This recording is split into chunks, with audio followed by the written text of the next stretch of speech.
કરસનદાસ ભાદરકા હમ રાજીનામું આપી દીધું છે. તમને શું લાગે છે, એ કોઈ એજન્ડાનો પાર્ટ છે કે તમારાથી નારાજ થઈને રાજીનામું આપ્યું? એ તો એનો જવાબ હું કેમ ઈ તો ઈ જ કહી શકે ને કે ભાઈ ના, એમને કારણ કે નારાજગી તો છે, ગોપાલ ઇટાલિયાથી નારાજગી છે.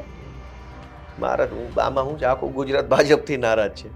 કોઈ મારાથી નારાજ હોય તો મને આશ્ચર્યનો વિષય છે કે નારાજ થવા જેવા માણસો તો ભાજપમાં છે. મારાથી ક્યાં નારાજ થવાનું? હું કોઈ સત્તામાં નથી, હું કોઈ મંત્રી નથી, કે હું કોઈ મોટો ઉદ્યોગપતિ નથી, કે મારાથી હું નારાજ થવાનું? હું એક આમ ગરીબ ઘરનો માણસ છું, સંઘર્ષ કરું છું.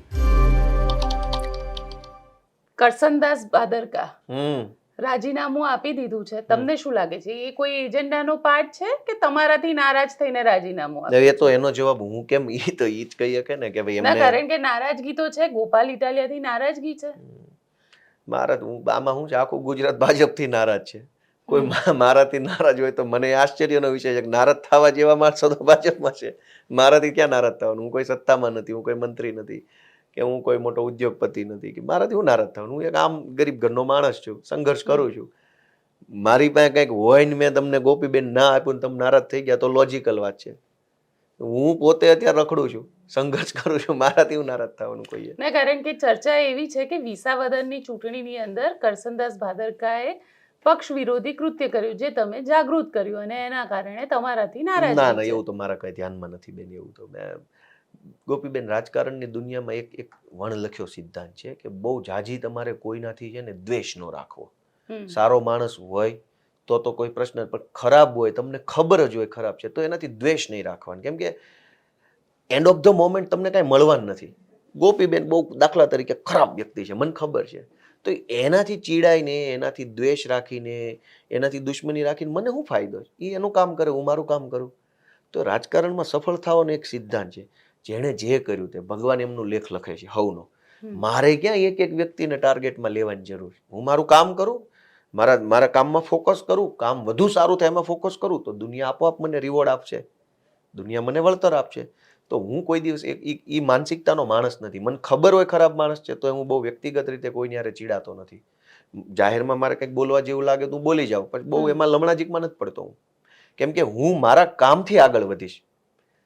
તમને નીચા બતાવવાથી હું આગળ નથી જવાનો. બિલકુલ, એટલે પોતાની લાઈન લાંબી આ કરો. પોતાની લાઈન લાંબી કરો, પછી ક્યાંક બોલવું પડે બે શબ્દો બોલી નાખવાના છે, પણ ફોકસ એ વાતમાં નથી રાખવાનું કે હું સતત તમારી લાઈન ટૂંકી કરવામાં. અને જે લોકો બીજાની લાઈન ટૂંકી કરવા મગજ દોડાવે ને, એ એક સમયે મનથી થાકી જાય છે, હારી જાય. પછી એને આખી દુનિયા નાશવંત લાગવા માંડે કે આમાં કાંઈ થાય એમ નથી. પછી ફ્રસ્ટ્રેશન બહાર આવે. એટલે એવું નહીં કરવાનું.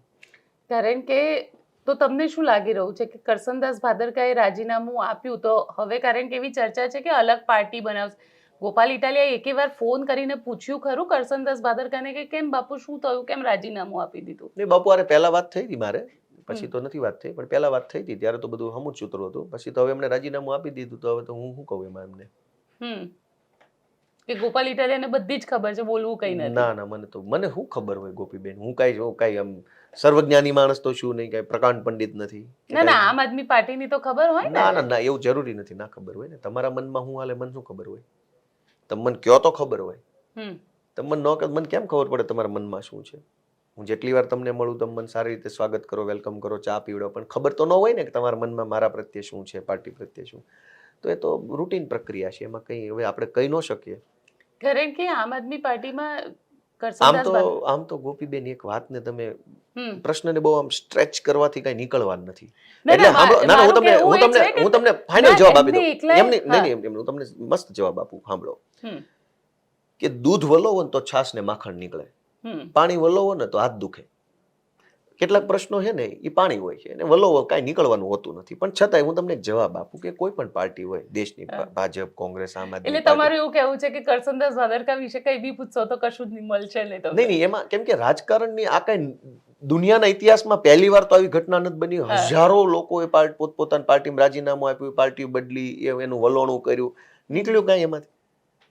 વડાપ્રધાન લેવલના લોકોએ રાજીનામા આપ્યા, મુખ્યમંત્રીઓ રાજીનામા આપ્યા, મંત્રીઓ રાજીનામા આપ્યા, એનું વલોણું ફેરવ્યું, શું નીકળ્યું? સમુદ્ર મંથન કર્યો તો એમાંથી રત્નો નીકળે છે, આમાંથી કાંઈ નીકળતું નથી. તો આ દેશમાં વડાપ્રધાનોએ રાજીનામા નથી આપ્યા, મુખ્યમંત્રીઓએ નથી આપ્યા, મંત્રીઓએ નથી આપ્યા, પ્રદેશ અધ્યક્ષોએ નથી આપ્યા, તો કોઈ રાજીનામાની ઘટના દેશના ઇતિહાસની પહેલી ઘટના તો નહીં જ. તો ના, ના, એ તમને તો તમને એટલા માટે લોકો કહી રહ્યા છે અને તમારી સામે એટલા માટે આંગળી ચીંધી રહ્યા છે કે આમ આદમી પાર્ટી જે રીતે કૂદી રહી છે, જે રીતે પોતાના અસ્તિત્વની વાત કરી રહી છે, એટલે તમને આ સવાલ કરવામાં આવે છે. ભલે પણ એમાંથી નીકળશે શું?